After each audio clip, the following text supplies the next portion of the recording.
is going on, all you jive turkeys? Welcome back to Meet the Critters, episode 61.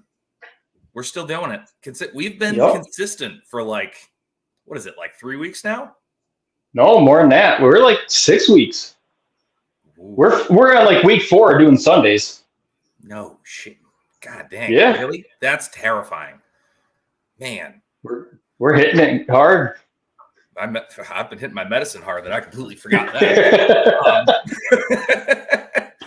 Well, folks, we got a fun one. We got the wannabe farmer, Joe Weilbel. What's going on? I completely second-guessed myself.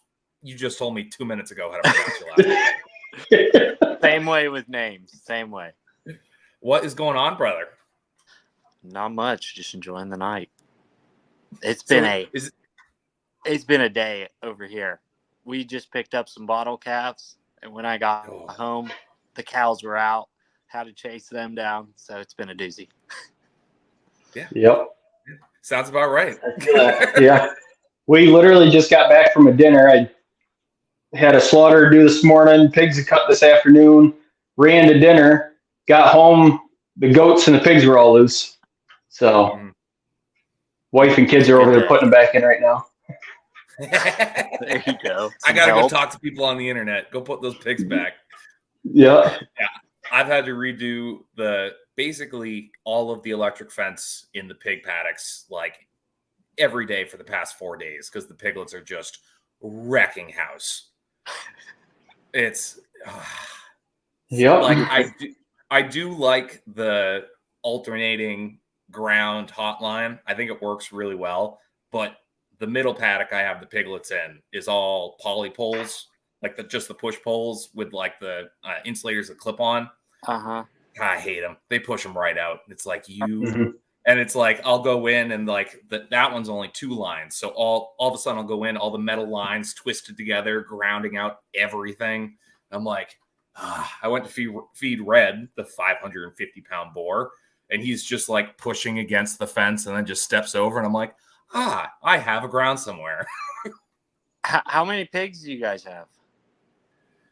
Oh, God. I have 12, 13, 15 at the moment. But I'm hoping to dwindle that number by 7 as soon as possible.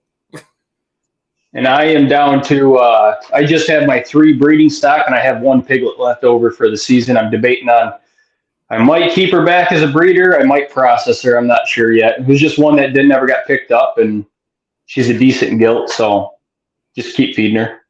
Pigs are, I've never raised pigs. My uncle had a bunch, but I've never raised them. Honestly, pigs are one of my favorite things to raise, but also one of those least favorite things. It just depends on the day because they will destroy everything. I mean, honestly, I really enjoy having the pigs. You put them to work. I've got a lot of thickets and stuff, and they've been doing a great job clearing those out so I can start turning some stuff into silvopasture. But then, like Kyle's saying, I only run 2 strands of electric for my pigs. I don't have hardwire on the other side like Kyle has. So when they're loose, they're loose. Like there's nothing holding them back.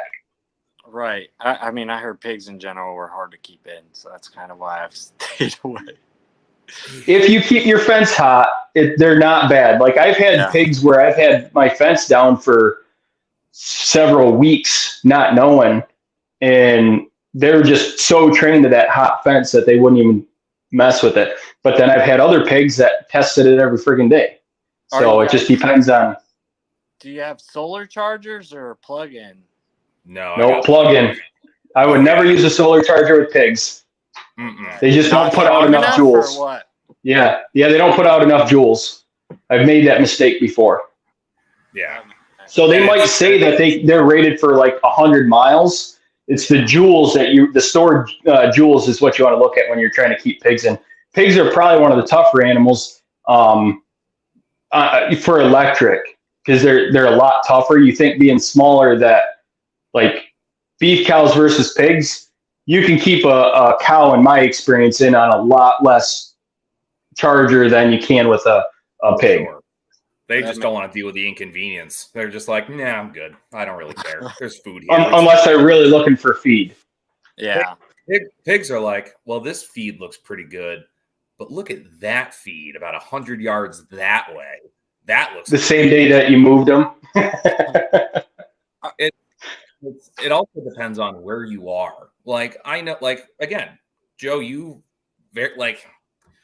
keep your pigs in almost as well as I do, and I have woven wire on the outside. Like, and it depends on where you are. My soil is so sandy that it's like I have 4 ground rods per fencer, and I still run a ground line. Jeez. In the middle of the fencing to make sure my fence is hot. Yeah. Yeah, my pigs are fairly decent. Actually, everything got out through the barn. I'm pretty sure they knocked the gate off the hinges, and the pigs came through, and then the goats came through following them after, because the goats don't like the pigs. I think they all got commingled in the same pen, and they just walked out through the barn because the door wasn't shut. Goats, they don't like anyone. Goats are particular. That's creatures. fine. I don't like them. Yeah, that's where I'm getting at with them. Hey, I'm about ready to.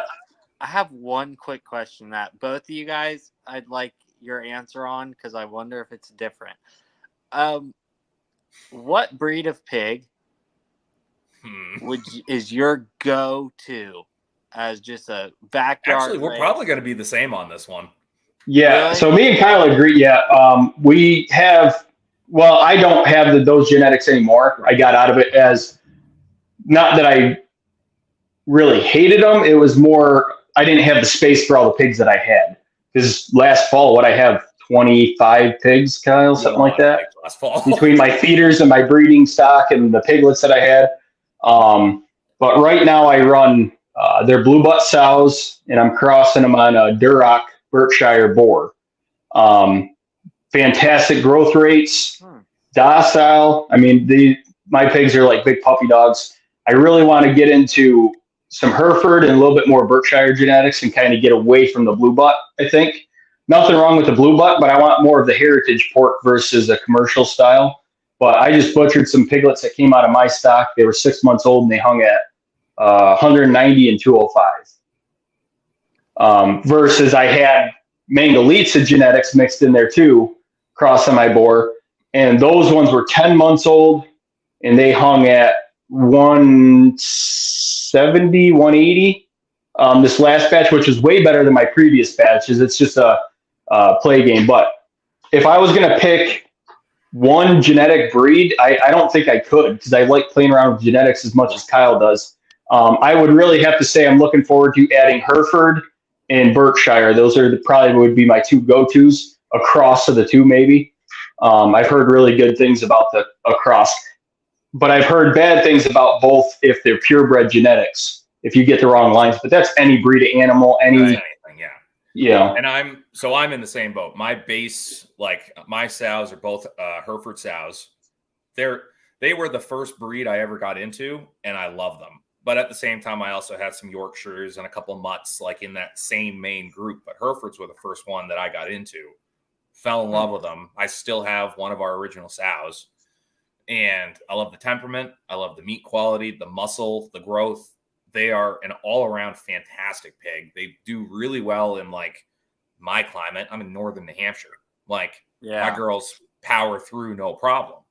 But kind of like Joe said, like, I like mixing around with the genetics. So it's like our last batch of pigs was a failure. Like, the meat was amazing. I mean, they were really good. It was amazing pork. Financially and like from a farming standpoint, they were a failure. It took 16 months to get one to 200 pounds hang weight. So it's like, and those were Hereford, and our boar at the time was 50-50 Osba, Island Hog, Mangalitsa. Two very slow growing breeds that don't grow huge. So it took a while to get them there. Our new boar is Osba Mangalitsa, because that was important to me to keep those genetics in there. But then it's also Duroc and Yorkshire. So he's a mutt. He's a pure mutt. What's the first one? You said Mangalitsa and cross with what? An Osaba Island Hog. So they're a cool rabbit hole to go down if you want. I need to do a video on them. I want to again. Yeah. I did one a while back. But they came off. The Spanish dropped them off on Ossabaw Island off the coast of Georgia when they came and settled the Americas, or like started to, and they just lived there alone for like a couple hundred years and evolved and bred and did everything. So it's a smaller breed, but it's very the feed conversion is insane. Their immunity is top notch. Like that's one of the major things about them. Like they're immune to a lot. But and the fat quality is fantastic. The marbling is amazing, but they're a smaller breed of pig. Like, and they grow slower. Like it takes 16 months to get to bone maturity. Whereas you can take a Yorkshire and you can put it in a box for 6 months. You can get that thing at 300 pounds. Yeah. Mm-hmm. So again, I like playing with the genetics. Because at the end of the day, I'm a butcher first. Like I started butchering far before I was a farmer. Mm-hmm. And I wanted the best meat quality possible. So this next batch of pigs that we have they're looking fantastic. They are double the size of the piglets last year. And they're doing well. I only want to keep 5. I still have 12 currently because it's that shit time of year where no one wants to buy piglets. So unfortunately, I'll probably be dropping the price just to get rid of them because it's going to cost me more to keep them than it is to make $50 less. That's the one thing that me and Kyle differ on. He was a butcher first and then became a farmer. I was a farmer first and then became a butcher. Just pigs? Or? No, I do everything. I have pastured pork. I've got a mixed herd of beef and dairy cows. I think you've commented about my lease bull a couple times, that Murray Grey bull. I've got dairy goats. I started crossing on meat goats and meat rabbits. We do meat chickens, laying hens, and sheep. We just started in sheep this year too. Yeah. So we kind of got variety. That was my kid's deal. My son started doing mutton busting in the rodeos, and someone gave him a couple sheep to practice on, and it's kind of, they wanted to play around with it. So whatever they get out of the sheep's going to be theirs. They take care of them. They do the chores. They'll be able to breed them, get their lambs and stuff. Anything that we butcher, all that money goes right to the kids. That'll be fun for them. Yeah, and then I'm much more, I just have pigs. I unfortunately have laying hens at the moment. They will more than likely not be here by the time winter gets here, but I've brought everything down to where it's like, I would like to have 8 pigs going into this winter, and that is it. I'm sure that's still expensive to feed. Oh, yeah. Well, and it's... Do you guys have different feed programs? No, pretty similar. Actually, it's just the cost. We're not that far away from each other, but I'm in Western New York. Kyle's in Northern New Hampshire, so the cost difference is there's no infrastructure up here, so it's like the cost of everything's just a little bit more, right? And then I don't think we've actually talked about what we pay for feed. I don't even remember what I pay for feed at this point because I just walk in and wince. I just go, I need this. Just take my money. Shink. Yeah. But yeah, so, and I mean, I think I do a lot more of, like, I pick up from the grocery stores and, like, a couple businesses in town, like, all the fresh, like, veggie scraps and stuff like that, old bread and everything. I think I do a lot more of that than Joe. But solely time restraints. I'd love to do that. I've actually got a guy that runs a vegetable stand. He's been bringing his stuff over and throwing it for the pigs, but it's not super consistent, so I don't really, they still eat the same amount of feed. They haven't slowed down on that any, so. Yeah. And then you got Canadian Farmstead down here giving us shit for buying feed. I'm so sorry. Hey, we don't have pugs. Yeah, those are the pug of the pigs is what I keep calling them. They are the pugs of the pigs. He's in here talking about how he's walking them around his yard, grazing the yard down. I didn't even validate it by pulling it on the screen. I think Canadian Farmstead just followed me. I haven't gotten to see any of their stuff yet. Yeah, Canadian Farmstead's great. He's a fantastic follower. Except you're almost guaranteed he will give you shit. If he finds something he'll give you shit. Good. He keeps us on our toes. Oh, yeah, absolutely. If there's an opinion that needs to be said that you don't want to be said, Canadian Farmstead will say it. That's good. Yeah, he follows us both on YouTube, TikTok. And that's why we love him. That's it. Like, he's in here every week. Yeah. Joe makes me feel tired by he's funny on here. All right, so all of these people already know what we got going on. What do you got going on, Joey? Well, here I do hair sheep, a few cows, laying chickens, bottle calves. I think that's it. And then I train dogs for a living. So this is something I want to do, but it's damn hard to get into it right now. So we have, I think total we have about 3 grazing acres on our place. Recently I just got my neighbors, and that's another 4 or so. So I try to do grass fed, but depending on the weather, depending on just everything, I give them some cubes, but it's mostly just hay, and they're a small cow, so that makes life very easy for me. Yeah. What breeds are you running? So they're a Charolais low-line cross. Yeah. To be honest, I don't really know. That's what a couple of them are. I know I have a low line, and then I'm pretty sure she's a Murray Gray. But I'm really not sure. But that's kind of, I couldn't afford a registered animal to save my life right now. So that's what all my cows are budget cows. You're just getting started. Don't get a registered animal, because if anything happens to that animal, it's going to hurt so much worse.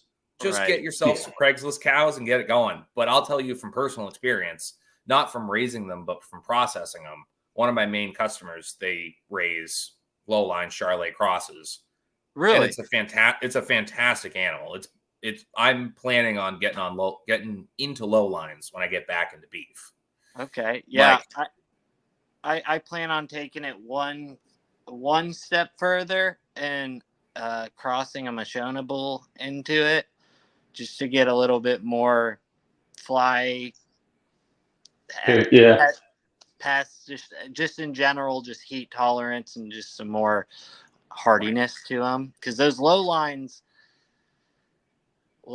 are good, but they have a really bad problem with pink eye, and like they love, and I guess it also could just be management, because I've never had it and I've never dealt with it, but everyone who's big into cows says the low lines, just because they're short, they get pink eye like crazy. But thankfully I haven't had to deal with that. Yeah. Joey's located in where in Virginia? It's called Orange, Virginia. It's a little tiny town. Nice. The best kind. And I just got here, so I've only been here for 11 months, I think. So I hauled my cows from Indiana to here, which is not financially smart, but I was like, you did it. It is what it is. We've all can't afford to rebuy them right now. I mean, that's where I'm at. Like my cows, my 2 Santa Gertrudis cows, I got them on like a trade deal with he was my friend. He was an older gentleman. He had cancer and he was trying to downsize on his farm stuff. My 2 milk cows I did buy. That was probably the most expensive 2 cows that I have in the herd. I had a couple other bottle calves that I raised on goat's milk that I raised up. I don't have them anymore. The one I processed because she wouldn't breed, and the other one I just processed her steer calf, but I lost her to bloat because she got into a bunch of feed. And then the bull, I've got him on me and the guy's been working out deals. He borrowed my boar. I'm borrowing his bull. That's the only reason I got that Murray Gray bull on a fairly inexpensive lease. Like, he's a monster, though. I mean, he is a tank. I'm trying to go the other way. I want to downsize my cows. I've actually started looking into Murray Gray line. It's called the square meters. I don't know if you heard of those. Yes. Yeah. I just started. I came across them a few months ago, but I've been talking to people on different pages. The problem is I've only got this year. I've got 6 head to breed. Next year I'll have 8 if I keep the 2 heifer calves from this year. So I'm at that point where is it worth me buying a bull, or do I lease this Murray Gray again next year if he throws good calves? And then as I grow, because I'm going to hit a cap here pretty soon. My grass is doing the rotational grazing, have improved every year, but like next year, I think I'm going to buy 4 feeder cattle in to add to my herd just for the grazing season. This year, it kind of got away from me, and I didn't get a chance to take out all the sorry about that. To take out all the goldenrod. Yeah. But I've had so much going on this year with building the butcher shop, trying to keep up with all the farm stuff and all the different stuff I've got going on. Kids, life in general. So I'll get back after it soon. Heck yeah. I miss having beef. I do. I started on beef. I literally went from chickens and rabbits to 2 cow-calf pairs with 0 fencing. Nice. So I jumped in head first. Right. And it's I miss having them, but I can't financially justify having them, especially where it's I know I can. I've got a laundry list of customers that I can go, do you have a cow I could buy or a half a cow? And they'd be like, yeah, of course. Right. So I wish that Lisa would have commented this when we had Mike in here, because I can't remember how to pronounce this. It's a genetic, not so much that the genetic pools are limited. It is chondro positive. Yeah. So what you got to just be careful on if you're breeding 2 positive animals together. You can breed a non-positive and a positive, and you're taking a 50-50 chance that calf's going to be a carrier. Now, if you breed 2 and if you don't have the genetic testing, and it's a lot more in Dexters than low lines, because low lines were just bred down in size. That's how they're supposed to be. Now, if you have low line genetics that have Dexter genetics crossed in, then it's more likely. The low lines were bred down from just regular standard Angus. Dexters are an actual true smaller breed, and that chondro gene, you breed 2 of them together, you get that bulldog calves. And to answer Canadians, a bulldog calf is a calf it's face is shoved in. Usually they're born dead, or they don't make it to full term anyway. They're disformed, and sometimes they'll come out viable, but they don't live long at all.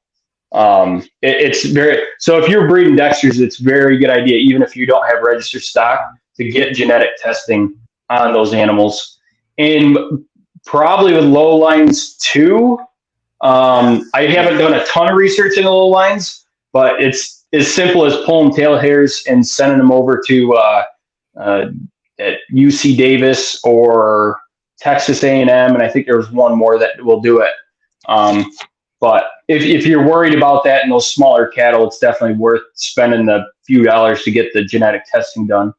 Now, Dexters carry another, I forgot what it's called, that can cause birth defects too. It starts with a P. I can't remember that one though. It's been so long since I've read up on the Dexters.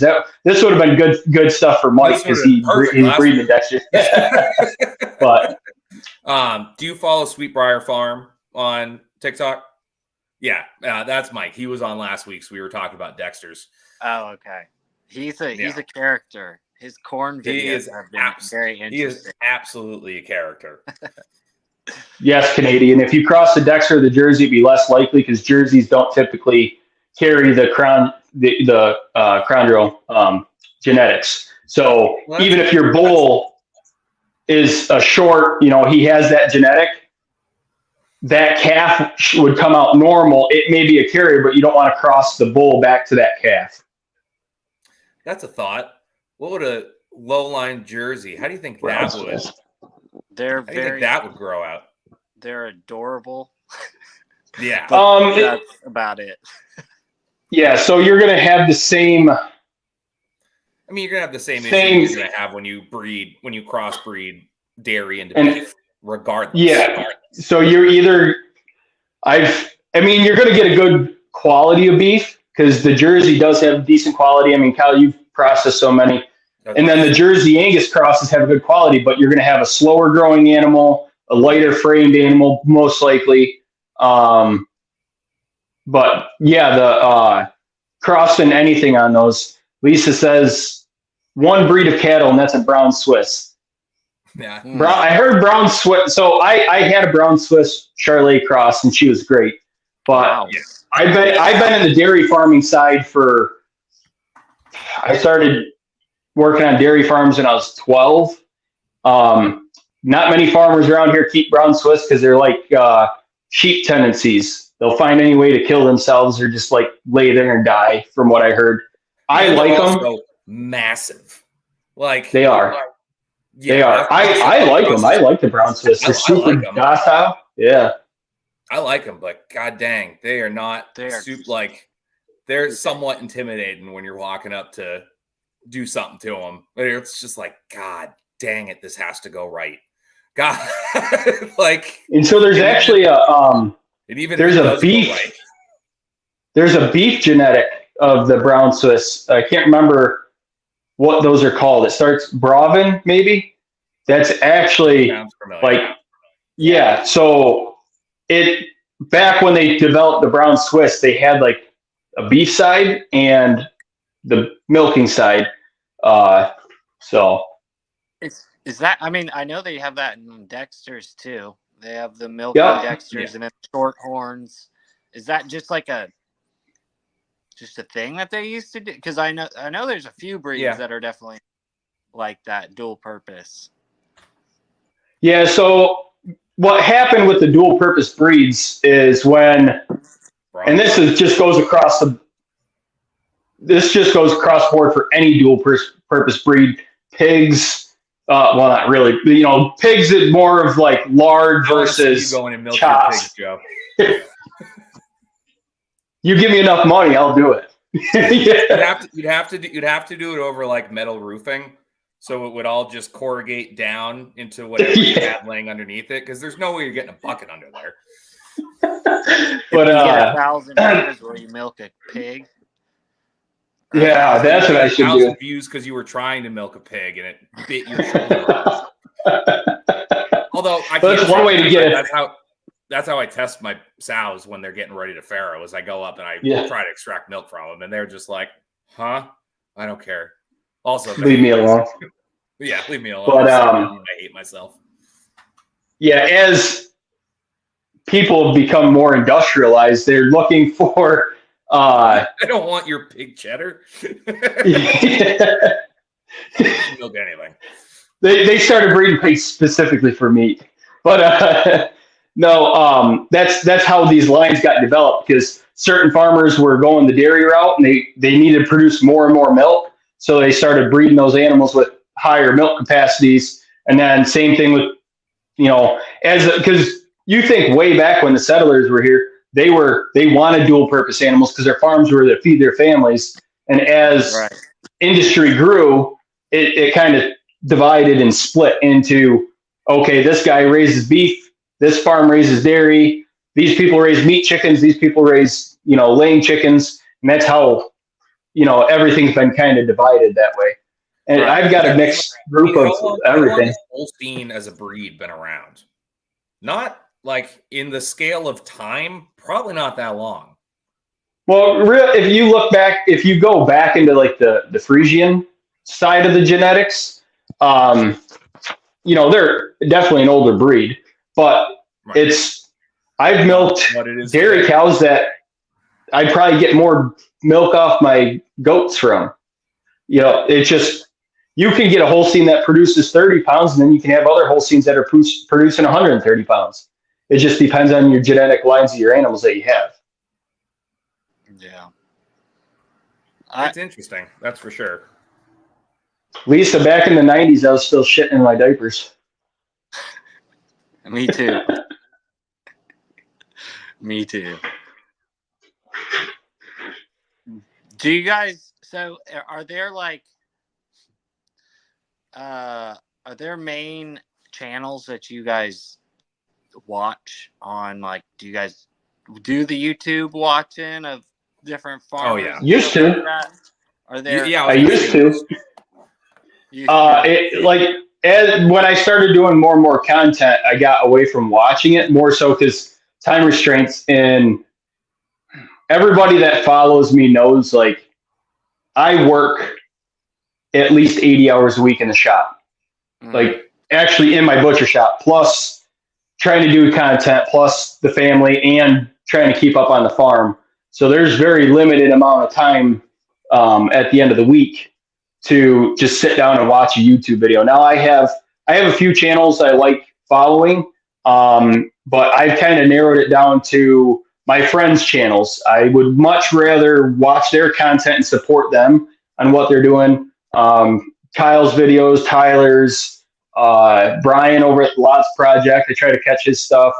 Unless Toolman Tim's. We're hate watching, because then we'll hate watch everybody. But like, I have certain, like, if I interact with you, Chase, he's actually down there in Virginia. We interviewed him. He breeds Murray Greys, registered Murray Greys. Broken Arrow Farms. Anybody that I've interacted with and did interviews with, I try to support their channels and watch their content first, and then I'll go on to the other channels that I usually watch. Okay. And it's like, I think there's definitely something that comes to doing content yourself that turns you off of watching that same, like, I used to watch so much more farming content. Like, that's all I watched. Yep. And then I started doing more farming content, and I'm like, I don't want to watch any of this, because the part of it is where it's like, one, I do this all day anyway, and now I film it. So now I'm literally doing this all day, every day. Right. And then also it's like, I know for me, and it's like, I am mostly joking about the hate watch thing, but it's like, there are people that I will watch that it's like, you're not doing that. And you're telling people wrong stuff. You're telling people stuff that they want to hear, but you're not. I mean, we don't have to name drop, but is there a specific channel? No, Kyle's got a couple specific channels. No, it's a lot of the big ones where it's like, if you watch the videos, listen, the power of editing is amazing. You can get a lot of stuff across with editing. I know it because I do it. Oh, yeah. Like, I'm not like in a bad way. Like, everyone sees my shit, but it's like, you can edit something to look amazing. And a lot of these bigger channels where it's like, oh yeah, there's just a dude in a leather apron and a beret doing all these chores with his 9 Aryan children, and he's doing a great job, and he's doing it all by himself. And it's like, no, he's got a bunch of interns that do all that work for him. Yeah. And then he throws on the apron and just runs around. He's like, I'm going to move this tractor over here. And it's great. Everything's fantastic. You can do this with no money. And it's like, yeah, that's how you got that brand new Kubota with no money. Right. That's fine.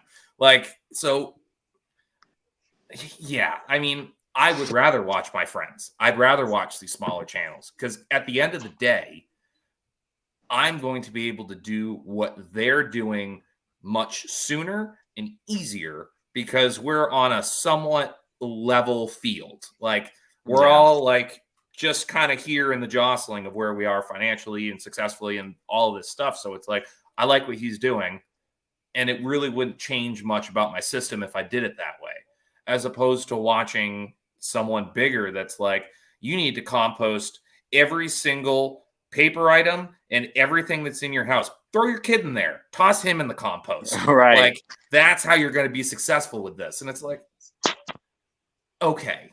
Like, it's not all or nothing for anything. Yeah.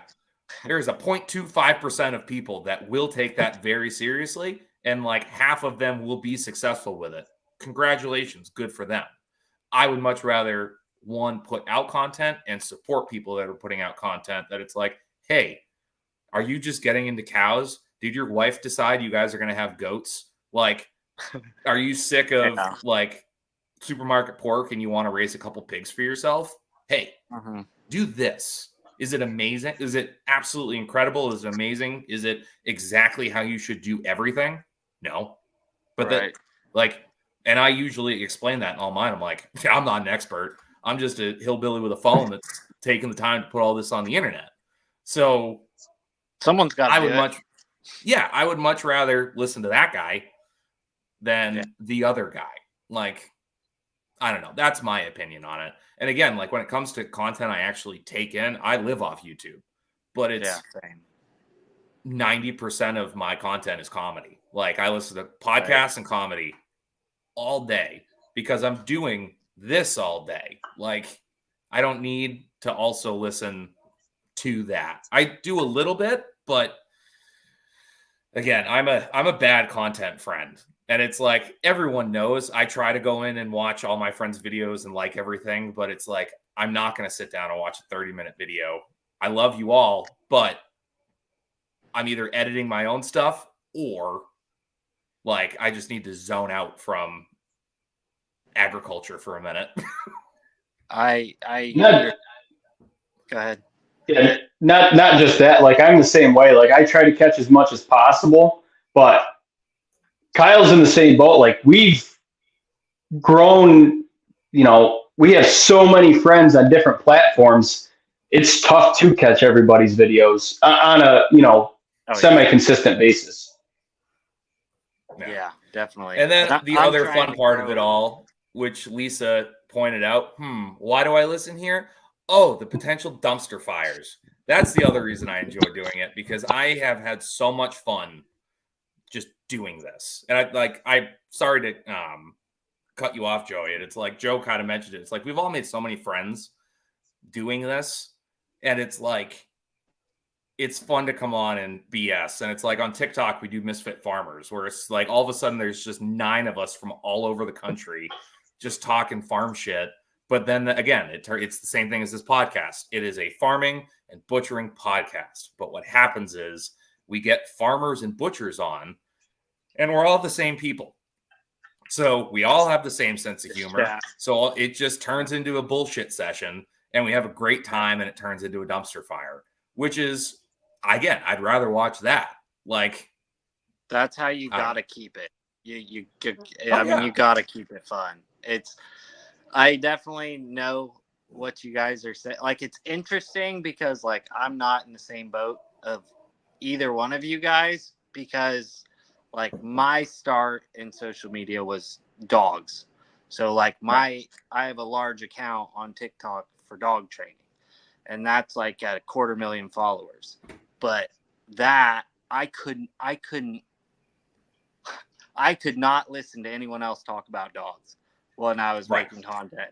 And now, I mean, I'm still doing the dog training, but I moved, and so everything changed, and now I'm just like full tilt on cows and rotational grazing and all that stuff. So I'm like blazing through channels all day, just like, what can I try differently? What am I doing? And it's very interesting because I was in the same boat as you guys. Well, and I think we all did that. Like, I think we all did that when we, like, especially before I did content. Like I said, I watched a ton of it. And when I was first getting into it, of just like, I don't know any of this. Like, I don't know how to do any of this. Farming, 1. Content, 2. Like, how do you do this? So it's like you just absorb everything you can from everyone. You take in all the information, good, bad, ugly, like, and you learn and grow from it. And again, well, I'm like that with the farming side of it, just because I enjoy it all, and I'm always looking to learn new things. So I've been farming for 16, 17 years. I've had my own animals for 10 plus years now. And but I'm always looking to see what other people are doing and try that with what I'm doing if it interests me.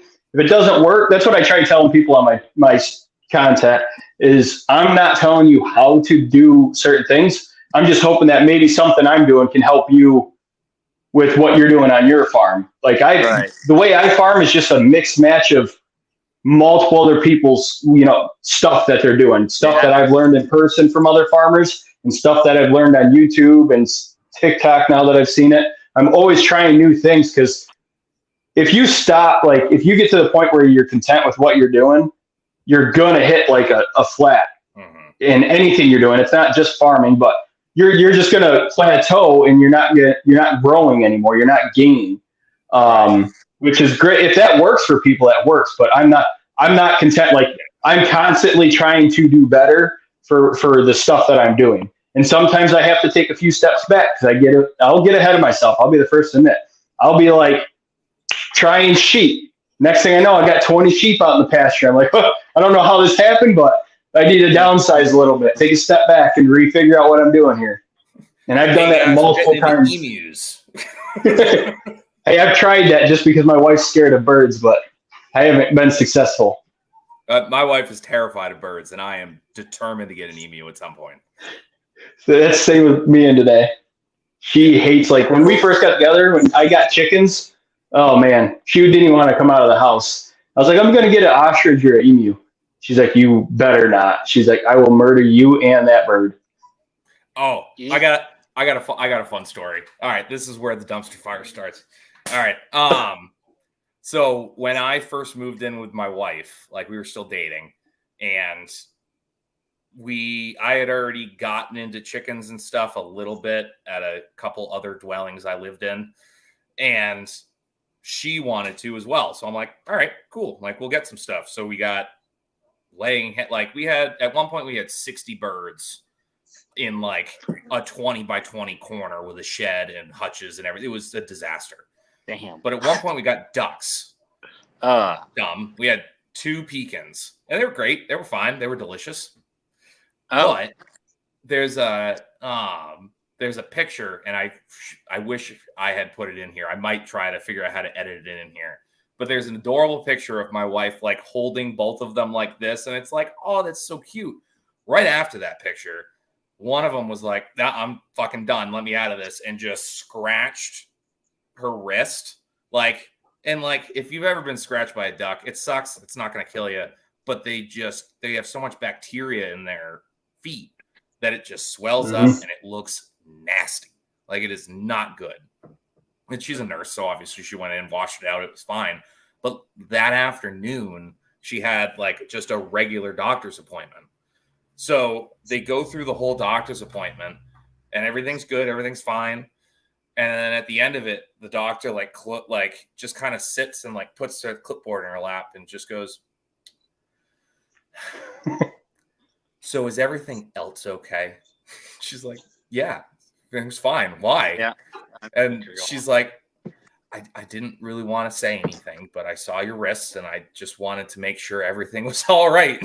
She had to go, oh, actually, it's my duck. She's like, I'm sorry, what? She goes, oh, my duck scratched me in the wrist. The duck held me down and cut my wrist. Yeah, exactly. Jeez. And it's like, and then the ironic part of it is that you have ducks long enough and you want to do that anyway. Yes. So, yeah. I've heard that multiple different times. Never again. We will never have ducks on this farm ever. But that emu might be your ticket to stardom.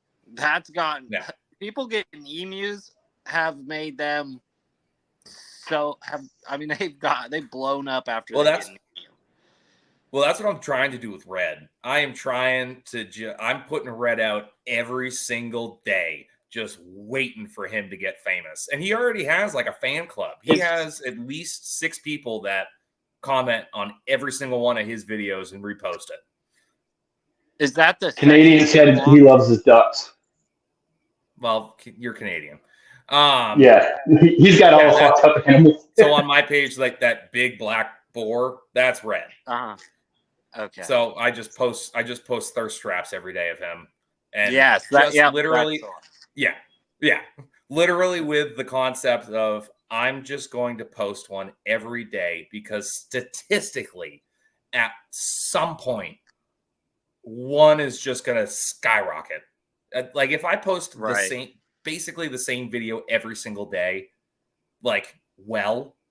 there has to be a chance that just someday he just goes completely viral because it's like, did someone take a thirst trap of their pig?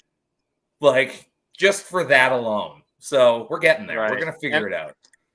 I think a lot of people screw up the social media thing just trying too many different things. Like if you have one video that does well, you need to be recreating that same video over. Like any of the big creators, they do the same thing every video. It's just different words. And it's like obnoxious, but it works. Like we talked about it last week a little bit. But it's like we kind of broke it down where it's like in every category of TikTok, because TikTok has a million different categories in itself, and you trying to figure out what type of content you're going to make. And then even in that, there are just subcategories of people that post. You and Joe, you're more informational people. You are putting out content that it's like, hey, I'm doing this. This is why I'm doing it. Hope it helps. I am just a feral animal that just posts nonsense related to farming and butchering. And it works. Like, again, not like, but again, that's so polar opposite to my YouTube. I'm maybe not polar opposite, but my YouTube is very by the book, like not by the book, but like very informational. I try to explain everything thoroughly to make sense to the normal person. This is why I'm doing it, this, that, and the other thing. And then on TikTok, I'm just like, hey, here's a little person doing something. That's weird. Like it's right. I don't know. Well, hopefully we'll see how in-depth your videos are when I try to butcher that lamb. Because that's what I'm going off of. I have zero experience and no one wants to buy them, so I'm eating them. Have you ever done a deer? Yeah. Then you're fine. Super similar.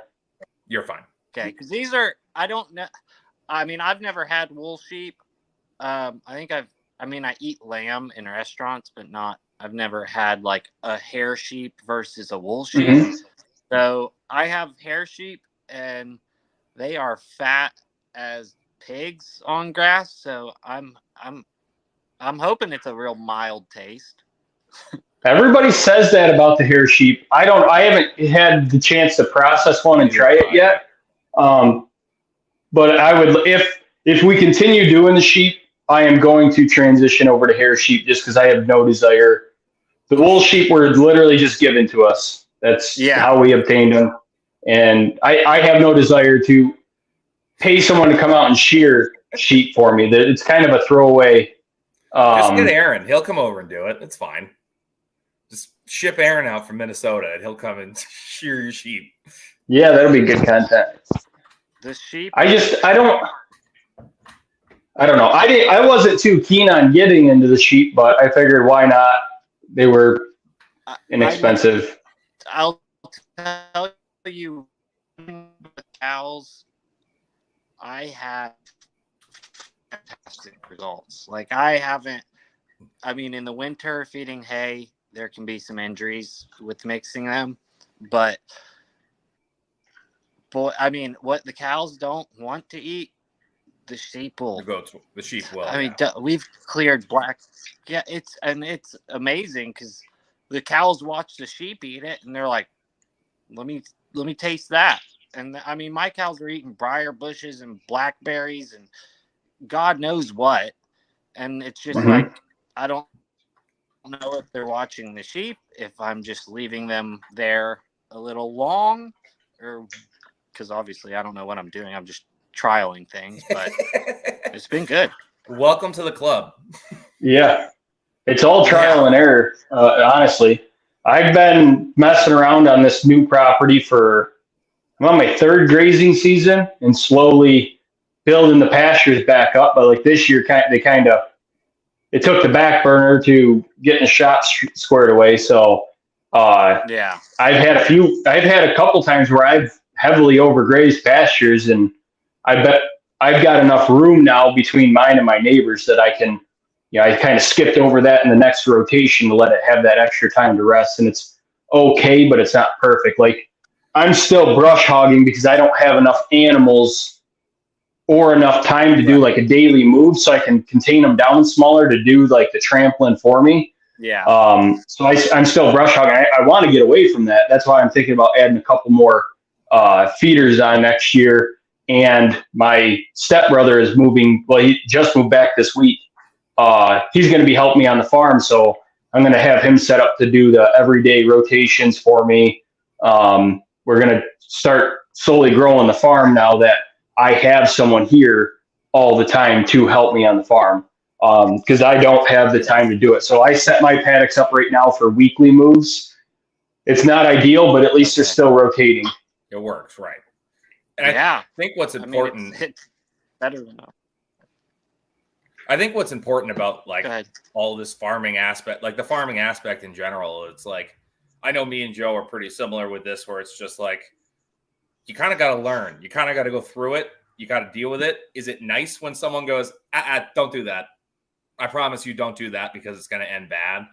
But there are other things where it's like, you can learn the lesson and it's like, When you learn the lesson on the farm about something, you're not going to do it again because that means something died. Like, that means something happened. Well, maybe not. I could think of one creator on TikTok that posts some stuff. He's hilarious and I love his content. Okay. But there's some stuff where you're like, you've dragged out 2 dead cows and you're still not changing stuff. That doesn't really make sense to me. But he, again, if he knows who he is, he's amazing, and I love his channel. I watch all of his stuff. But that's where management. I'm like, I understand you've been doing this for a while, but like, obviously, maybe change something's not working a little bit.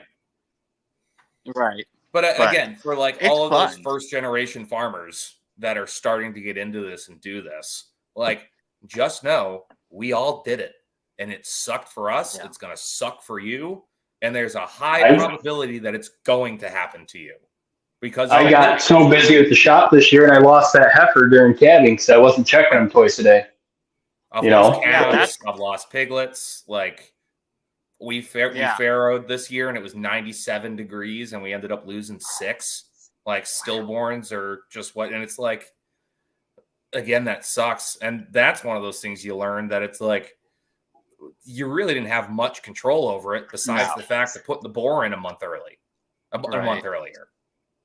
Like, which we will be doing next year, just in case. I'd rather have them born in snow than have them born in 97-degree heat. I can plan for snow. I can't plan for 97 degrees. Weather better? Yeah, I guess that's true. Yeah, I mean, most pigs are like, you want them. Again, nothing wants to be born in 97-degree temperatures. Like, you're going to have a bad time regardless of the species. Like, right. It's hard in our area for farrowing because you really don't want, like, because the Mangalitsa Ossabaw adds a little bit more hardiness for that cold weather farrowing. But ideally you want it to be dry and you want it to be warm, but not too warm because the flies start coming out. It's easier to put a heat source, not necessarily a heat lamp. I've used heat lamps the last couple of years because it's what I had, but some kind of heat source in that corner of that pen, than it is to control those flies that are covering your piglets as soon as they're born. And so I like farrowing when it's cooler out also. And I'm trying to get to the point where I can hopefully donate a couple show pigs to the 4-H kids. So I'm aiming for like January piglets this year. It looks like I'm getting December piglets because my boar tore the side of my barn out because he's massive. He's got to be 650, 700 pounds. He's a tank. He's a big baby. I love my boar, but I knew it was going to happen. It was my fault, but I didn't have any other place to put him. And I was just like, fingers crossed. He stays in for a month. Just give me a month. 2 weeks. Yeah. One of those cells came into heat. Yeah, he ripped 2x6s off, went right through the 1xs, and that's where he's at now. So Red scared the shit out of me yesterday. I was filming his nightly thirst trap, and I figured out the way to film is to throw out a couple rolls or some food at the bottom of the paddock. And it's like, because he's in the big, 3-acre paddock right now, just living his best life until the piglets get in there. But, and then I run up the hill and get a good camera frame so I can edit it out and stuff like that. But I had some mini ciabattas that I got from the grocery store, that they give us. So I tossed them out and I just put the bag in my back pocket, filmed the video. It was fine. But he comes up hot because he's had snacks and he's like, I think Dad has more snacks. That's why I can get good video of him because he's running, he's jumping around. He smelled the bag in my pocket and was like, he's hiding them from me. What is he doing? Why is he not I had to I was slowly kind of I was walking at first because I'm used to just walking. He just follows behind me, just kind of calm. He was trucking. He was jogging up right behind me, trying to sniff me. I'm like, dude, don't even. Do not. And to the point, I literally ran down the hill, hopped the electric fence, and kind of got behind it. He wouldn't hurt me on purpose. He's a good pig, but he's also 550 pounds with 3-inch cutters. Yeah, I was going to say, he's trying to get that bag out of your pocket. Your pants are coming off. Oh, yeah, and part of my butt cheek. And then it's and then of course I get behind the gate and he just walks over the electric fence to the gate. And I'm like, dude. And I literally looked at him and went, what the fuck, dude? And he just looked at me and went, I was like, you suck. Come on, man. It's I love you. I don't want to be scared of you. But all of a sudden, you're trucking along, and it's oh, boy, we're going downhill. I do not have momentum on my side, and he's got big teeth. I told Logan, my stepbrother, it's moving back to help. He helped me move cows last week. We were talking about this. I told him, I said, before we move cows, because the way my paddocks are set up, my neighbor doesn't allow me to put hard fence on his property because they hunt and ride four-wheelers and stuff. So all 15 acres I graze down there is polywire, one strand of polywire.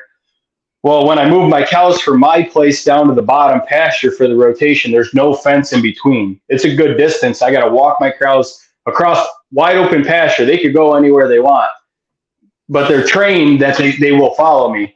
Well, he's never been with me when I've done that before. Next thing he knows, I take off running to keep their attention. They're following me thinking they know they're going to a good pasture. Well, they've never seen him before. They're not used to him. So they're trying to figure out what he's doing. He turns around, his eyes got this big. He's got the whole herd of cows. I mean, it's all downhill too. There's no stopping if he hit the brakes. Yeah. I just told him, I said, keep running straight for the pasture and go in the gate. They'll just follow you right in. And they did. But I was like, from now on, when we do this, because I want to catch that on video, how many people can cross a whole herd of cows across open land and have them just A to B, not running around. You're not chasing them around. They just right down where they're supposed to be. Right. But the time that I go to film it is going to be the day that I have to chase them all over the neighbor's property. Yeah. Canadian Farmstead asked, why didn't you get that on camera? Because I was worried about getting my ass bit off by my boar. That's why I didn't get it on camera. Safety first. Safety first. Sometimes you got to risk safety for those good shots. Yeah. Listen, I have risked. I have risked, and I have gone to new levels for my content. I don't need to bleed that bad. I don't. I don't. All right, Joey. We're up on an hour here. Where can everyone find you? And go ahead and plug your other stuff too, if you'd like, your dog stuff. Yeah. So basically, farming TikTok is wannabe farmer, the wannabe farmer. Just trying to get it going. See if I can get something on there. And then Hoosier Canine, HOOSIERCANINE, is everywhere else. If you're interested in training your dog, you can go check those out. But yeah, I think that's about it. I'm new to the farming, so I want to get a following. I'd like Absolutely. to. And we'll have you on later too. We'll get updates. Yeah. This has been a I'd fun love to be conversation. on again. Absolutely. This is fun because I don't get to shoot the shit with many farmers because I new to the area and just now getting on social media with it. So that's what this is about, man. Yeah, definitely. 100%. Joseph. Every Sunday night here with Kyle on Meet the Critters, Facebook, TikTok, and YouTube, Blakesley Acres. And you can also, if you really want to, you can go follow our Butcher Shop page on Facebook. That's Bare Bones Butchering. Yeah. And then over Telegram, Critter Crew. And I feel like I'm forgetting something else. I want to say that's it. Just drew a blank. Fantastic. I'm going to take a couple more seconds on this one because I essentially have sponsors now that I have not been plugging and I need to. So first off, what I will say, if you are planning on thinking about going to SRF, one, please do. Me and Joe will both be there. For those who don't know, it's the Self-Reliance Festival in Camden, Tennessee. I'll be doing some butchering demos. Joe will be more than likely helping, and then we're going to be walking around doing stuff. I might be doing some talks. I have no idea. We're flying by the seat of our pants on this, but it is what it is. So the link to that is in the description of the video. You can click on that link. It'll bring you straight to the website. And I forget if it gives you I do not think it gives you a discount. I think it's still early tickets right now. So I think they are cheaper in general. Like I think the price is going to go up once we get closer to the festival. But yeah, go buy them from there. I would appreciate it. And then also, if you're thinking about getting a chamber sealer, go over to vacmasterfresh.com. Chamber sealers, bags, tools, stuff like that. And if you use promo code backwoods, you save 15% off the entire site. So help me out. Go do that. I would appreciate it. And then everything else, as always, you can find me everywhere at backwoodsbutcher603. That is TikTok, YouTube, Instagram, even though it's a wasteland. So we love you all. I appreciate all you being here. Joey, don't click the leave studio button. We always forget to tell everyone, and then they disappear because I will end the stream and we'll chat a little bit after. Okay. So, all right, kids, we love you. Thanks for watching. See you later.